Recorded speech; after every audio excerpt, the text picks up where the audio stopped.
So we got car vomit removal here in Gloucestershire. Customer was sick in this vehicle.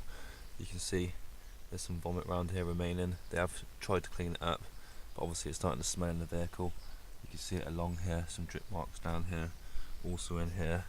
There's a bit on the packet here. So first thing what we're going to do is sanitise the product. This is a broad spectrum product. This will kill off any bacteria, any viruses or anything else, or any germs that the client might have had, the reason why they were sick. So what we're going to do is spray that down, let that soak in for a second, ready to clean the vehicle up. All the waste will be taken away by us and disposed of correctly. You can also see as well, there's a little bit just up here, so we've got to thoroughly look for what we're doing. There's a bit down here in the door, so good sanitisation, that will sort that out.